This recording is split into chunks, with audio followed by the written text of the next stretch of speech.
ڈیڈولی گاؤں کے voter Bablu Tyagi vote ڈالنے کے لیے کاغذات چیک کرنے میں مصروف ہیں۔ وہ اپنا ذہن بنا چکے ہیں کہ وہ کس کو ووٹ ڈالیں گے۔ ببلو حکمراں بھارتیہ جنتا پارٹی کو اتر پردیش میں دوبارہ اقتدار میں دیکھنا چاہتے ہیں۔ پہلا جی سڑک میں گڈھے نا، گڈھوں میں سڑک ہی، اب تم کس سائڈ کو نکل جاؤ، ایک آدھ سڑک کی تو میں لوکل کی کہتا نا، آپ کس سائڈ کو بھی نکل جاؤ گدیوں کا پتہ ہی نہیں لگتا کھڈے ہیں کہاں سڑکوں میں۔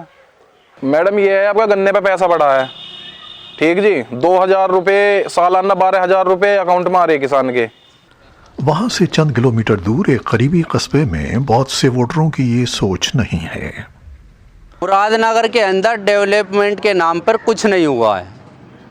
ہر آدمی کاروبار سے پریشان ہے، بچے اپنی شکشا سے پریشان ہیں، یووا اپنے روزگار سے پریشان ہیں، یواؤں کے لیے نوکری نہیں ہے۔ بھارت کی 5 ریاستوں میں اس ہفتے شروع ہونے والے انتخابات کو وزیر اعظم نریندر مودی کی جماعت بی جے پی کے لیے ووٹرز کے فیصلے کے طور پر دیکھا جا رہا ہے۔ بی جے پی کا اہم امتحان بھارتی ریاست اتر پردیش کا الیکشن ہوگا، جہاں اس کی اصل حریف ایک علاقائی جماعت ہے۔ ان دیہی آبادیوں نے 5 سال قبل بی جے پی کے کسانوں کے لیے ترقی، نوکریوں اور بہتر آمدنی کے وعدوں پر اسے اقتدار میں لانے میں مدد کی تھی، لیکن اس بار اس علاقے کے کئی دیہاتوں میں اسے لوگوں کے عدم اطمینان کا سامنا کرنا پڑ رہا ہے۔ راج سنگھ نے گزشتہ سال متنازعہ زرعی قوانین کی منسوخی کے مطالبے کے لیے 1 سال تک جاری رہنے والے احتجاج میں حصہ لیا تھا۔ اگرچہ وزیر اعظم نریندر مودی کی طرف سے ان قوانین کو ختم کر دیا گیا ہے، لیکن راج سنگھ اب بھی ناراض ہیں۔ بھاؤ صحیح نہیں مل رہا، ٹائم پہ پیسہ ہمیں نہیں مل رہا، ہم تو برباد ہو لیے، کسان اور مزدور برباد ہو لیا۔ اس عدم اطمینان کی بازگشت بوڑھے اور نوجوان سب کسانوں میں سنائی دے رہی ہے۔ ملازمتوں کی کمی کے باعث ان کے لیے کاشتکاری کا پیشہ چھوڑنا مشکل ہے، لیکن دوسری جانب مہنگائی نے ان کی آمدنی کو بھی متاثر کیا ہے۔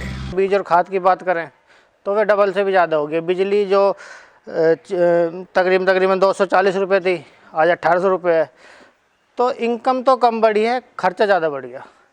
اور جو ایک اوور آل اگر آپ کمپنی کی طرح بیلنس شیٹ بنا کے چلو گے تو کسان اوور آل لاس میں گیا ہے۔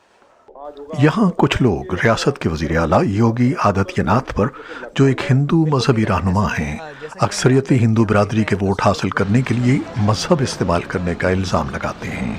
جو یہ بی جے پی سرکار ہے، اس نے ہندو مسلم کے بیچ میں جو یہاں بھائی چارہ تھا، اس کے بیچ میں ایک گہری کھائی کھود دی ہے۔ بی جے پی کا کہنا ہے کہ وہ تمام برادریوں کے ساتھ یکساں سلوک کرتی ہے۔ اس کا کہنا ہے کہ اس نے جرائم کی بلند شرح والی ریاست میں امن و امان بحال کر دیا ہے۔ کچھ لوگ اس سے اتفاق کرتے ہیں۔ پہلے چوری چکاری وغیرہ ہوتی تھی، اس کی کوئی سنوائی بھی ادھکتر کمی کے ساتھ ہوتی تھی۔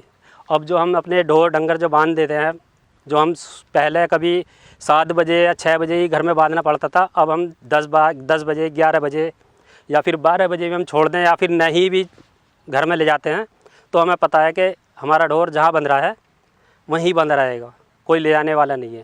کاریہ بھی بہت ہی اچھے کیے ہیں، سرکشا کو لے کر سب سے اچھے کاریہ کیے ہیں، مہیلاؤں کی بہت زیادہ سرکشا کی ہے، اور جو ہے ایک دم سرکشا کا یہ ماحول ہے، کسی کے اوپر کسی کا کوئی دباؤ نہیں ہے آج کے سمے میں۔ یہ دیہات جس امیدوار کے لیے بھی ووٹ ڈالیں گے، وہ بنیادی طور پر اس علاقے کے نتائج پر اثر انداز ہوں گے۔